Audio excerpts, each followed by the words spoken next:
ഇന്ന് നമുക്ക് വളരെ എളുപ്പത്തിൽ തയ്യാറാക്കാൻ പറ്റുന്ന ഒരു മുറുക്കിൻ്റെ റെസിപ്പി നോക്കാം. ഞാൻ ഇന്നിവിടെ ഉണ്ടാക്കുന്ന ഒരു ബട്ടർ മുറുക്കാണ്. ഈ കടകളിൽ നിന്നൊക്കെ മേടിക്കുന്ന പോലെ തന്നെ നല്ല ക്രിസ്പി ആയിട്ടുള്ള ഒരു ബട്ടർ മുറുക്കാണിത്. നല്ല കരികരാന്നുള്ള മുറുക്കാണ്. അതുപോലെ നല്ല ടേസ്റ്റിയുമാണ്. വളരെ എളുപ്പത്തിൽ വളരെ കുറച്ച് ഇൻഗ്രീഡിയൻസ് വെച്ച് നമുക്ക് തയ്യാറാക്കിയെടുക്കാം ഇത്. അപ്പോൾ ഇതെങ്ങനെയാണ് ഉണ്ടാക്കുന്നതെന്ന് നമുക്കൊന്ന് നോക്കാം. ഇന്നത്തെ നമ്മുടെ ഈ മുറുക്ക് ഉണ്ടാക്കുന്നതിന് വേണ്ടിയിട്ട് ഞാനിവിടെ 1 കപ്പ് അരിപ്പൊടി എടുത്തിട്ടുണ്ട്. നമ്മുടെ അപ്പത്തിനും ഇടിയപ്പത്തിനും ഒക്കെ എടുക്കുന്ന വറുത്ത അരിപ്പൊടിയാണിത്. ഇതിലേക്ക് ആവശ്യത്തിനുള്ള ഉപ്പ് ചേർത്ത് കൊടുക്കാം. അതുപോലെ ഒരു 1/4 ടീസ്പൂൺ കായം ചേർത്ത് കൊടുക്കുകയാണ്, കായത്തിൻ്റെ പൊടി. പിന്നെ ബട്ടർ മുറുക്കാണല്ലോ, അപ്പോൾ ഇതിലേക്ക് ഒരു 2 ടേബിൾ സ്പൂൺ സോഫ്റ്റ് ആയിട്ടുള്ള അൺസോൾട്ടഡ് ബട്ടർ ചേർത്ത് കൊടുക്കുകയാണ്. ബട്ടർ ഇല്ലെങ്കിൽ നിങ്ങൾക്ക് നെയ്യാണേലും ചേർത്ത് കൊടുക്കാം കേട്ടോ. നല്ലൊരു ടേസ്റ്റൊക്കെ കിട്ടുന്നതിന് വേണ്ടിയിട്ടാണ്. പിന്നെ ഒരു 1/2 ടീസ്പൂണോളം നല്ല ജീരകം ചേർത്ത് കൊടുത്തിട്ടുണ്ട്. അതുപോലെ ഒരല്പം എള്ളു കൂടി ചേർത്ത് കൊടുക്കുകയാണ്. എള്ള് ഓപ്ഷണലാണ് കേട്ടോ. ഒരു 1/4 ടീസ്പൂണോളം എള്ളേ ഞാനിതിലേക്ക് ചേർത്തിട്ടുള്ളൂ. നിങ്ങളുടെ കയ്യിൽ ഉണ്ടെന്നുണ്ടെങ്കിൽ മാത്രം ഇത് ചേർത്ത് കൊടുത്താൽ മതി കേട്ടോ. ഇത് നമുക്ക് നന്നായിട്ടൊന്ന് എല്ലാം കൂടി യോജിപ്പിച്ചതിന് ശേഷം ഒന്ന് മാറ്റി വയ്ക്കാം. പിന്നെ ചിലരൊക്കെ ഇതിലേക്ക് കടലമാവ് ചേർക്കാറുണ്ട്. ഞാൻ അതിന് പകരം ഇന്ന് കുറച്ച് ഉഴുന്നുപരിപ്പും അതുപോലെ കടലപ്പരിപ്പും കൂടി ഒന്ന് അരച്ചാണ് ഇതിലേക്ക് ചേർക്കുന്നത്. അതിന് വേണ്ടിയിട്ട് ഞാനിവിടെ ഒരു 2 ടേബിൾ സ്പൂണോളം കടലപ്പരിപ്പ് ഒരു 1 മണിക്കൂർ കുതിർത്തെടുത്തിട്ടുള്ളതാണ്. ഇതൊരു മിക്സിയുടെ ജാറിലേക്ക് നമുക്കൊന്ന് ഇട്ട് കൊടുക്കാം. അതോടൊപ്പം ഒരു 2 ടേബിൾ സ്പൂൺ തന്നെ ഉഴുന്നുപരിപ്പും ഒന്ന് 1 മണിക്കൂർ കുതിർത്തെടുത്തിട്ടുണ്ട്. ഇതും കൂടെ ചേർത്ത് കൊടുക്കാം. പിന്നെ ഞാൻ ഇതിലേക്ക് ഒരു 2 പച്ചമുളക് എരിവിന് വേണ്ടി ചേർത്ത് കൊടുക്കുന്നുണ്ട്. സാധാരണ ബട്ടർ മുറുക്കിന് അങ്ങനെ എരിവിന് മുളക് പൊടിയോ ഇതൊന്നും ചേർക്കാറില്ല. നിങ്ങൾക്ക് വേണമെന്നുണ്ടെങ്കിൽ മാത്രം ചേർത്താൽ മതി. ഇതിനിയും വെള്ളം ഒന്നും ചേർക്കാതെ നന്നായിട്ട് പേസ്റ്റ് പോലെ ഒന്ന് അരച്ചെടുക്കണം. ഇതിപ്പോൾ ഞാനിവിടെ അരച്ചെടുത്തിട്ടുണ്ട്. പിന്നെ നിങ്ങൾ അരയ്ക്കുമ്പോൾ അരയാൻ ബുദ്ധിമുട്ടുണ്ടെങ്കിൽ ഒരു 1 ടീസ്പൂൺ 2 ടീസ്പൂൺ വെള്ളം വേണമെങ്കിൽ ചേർത്ത് കൊടുക്കാം.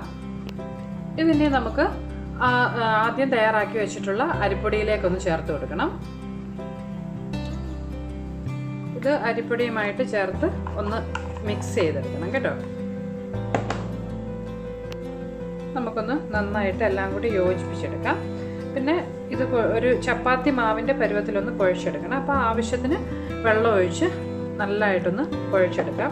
വെള്ളം ഒത്തിരി കൂടി പോകരുത്. ഇതങ്ങ് വല്ലാതെ നീണ്ടു പോയിട്ടുണ്ടെങ്കിൽ നമുക്ക് നല്ല ക്രിസ്പി ആയിട്ടുള്ള മുറുക്കുണ്ടാക്കിയെടുക്കാൻ പറ്റത്തില്ല കേട്ടോ. അതുകൊണ്ട് അല്പം വെള്ളം ചേർത്ത് ഇതൊന്ന് കുഴച്ചെടുക്കാം. ഇപ്പോൾ നമ്മുടെ അരിപ്പൊടി ഇവിടെ നന്നായിട്ട് കുഴച്ചെടുത്തിട്ടുണ്ട്. വളരെ കുറച്ച് വെള്ളം മാത്രമേ ഞാനിതിലേക്ക് ചേർത്തിട്ടുള്ളൂ കേട്ടോ. പിന്നെ ഇതുണ്ടാക്കാനായിട്ട് നമ്മുടെ ഇടിയപ്പത്തിൻ്റെയൊക്കെ ഉണ്ടാക്കുന്ന പോലത്തെ സേവനാഴി എടുത്തിട്ടുണ്ട്.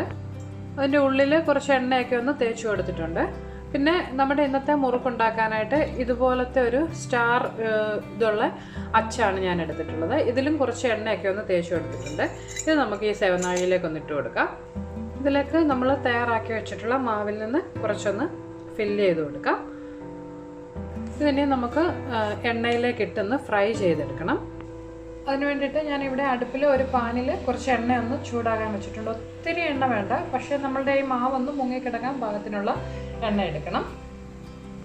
ഹൈ ഫ്ലെയിമിൽ വെച്ച് ഈ എണ്ണ ഒന്ന് നന്നായിട്ട് ചൂടാക്കി എടുക്കണം. എണ്ണ ചൂടായതിന് ശേഷം അടുപ്പിൽ തീ ഒരു മീഡിയം ടു ലോ ഫ്ലെയിമിലേക്ക് മാറ്റണം കേട്ടോ. ഇപ്പോൾ നമ്മുടെ എണ്ണ ഇവിടെ ചൂടായിട്ടുണ്ട്. ഇതിലേക്ക് ഇനി നമ്മൾ തയ്യാറാക്കി വെച്ചിട്ടുള്ള നമ്മുടെ മാവൊന്ന് ഇതുപോലെ ചുറ്റിച്ച് ഇട്ട് കൊടുക്കാം. അടുപ്പിൽ തീ മീഡിയം ടു ലോ ഫ്ലെയിമിലാക്കി വെക്കാൻ പ്രത്യേകം ശ്രദ്ധിക്കണം കേട്ടോ. ഇതുപോലെ ഒന്ന് ചുറ്റിച്ചങ്ങ് ആക്കിയെടുക്കാം. ഇതിനെ ഒരു മീഡിയം ടു ലോ ഫ്ലെയിമിൽ വെച്ച് നന്നായിട്ട് ക്രിസ്പി ആയി വരുന്നവരെ നമുക്കൊന്ന് ഫ്രൈ ചെയ്തെടുക്കാം. ഒരു സൈഡ് ഒന്ന് നന്നായിട്ട് മൊരിഞ്ഞതിന് ശേഷം ഓപ്പോസിറ്റ് സൈഡിലേക്ക് കൂടി ഒന്ന് തിരിച്ചിട്ട് കൊടുക്കണം. ഇപ്പോൾ ഒരു സൈഡ് ഒന്ന് മൊരിഞ്ഞ് വന്നിട്ടുണ്ട്. ഇത് നമുക്ക് ഓപ്പോസിറ്റ് സൈഡിലേക്ക് ഒന്ന് തിരിച്ചിട്ട് ഫ്രൈ ചെയ്തെടുക്കാം.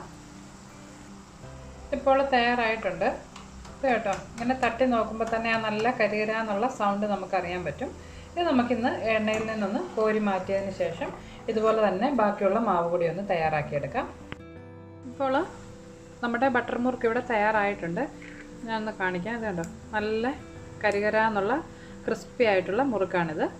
അപ്പോൾ എല്ലാവരും ട്രൈ ചെയ്ത് നോക്കുക. ഇതുണ്ടാക്കിയതിന് ശേഷം ഒരു എയർ ടൈറ്റ് ആയിട്ടുള്ള കണ്ടെയ്നറിൽ അടച്ചു വയ്ക്കുകയാണെന്നുണ്ടെങ്കിൽ കുറച്ചേറെ ദിവസം കേടൊന്നും കൂടാതെ നമുക്ക് ഉപയോഗിക്കാൻ പറ്റും.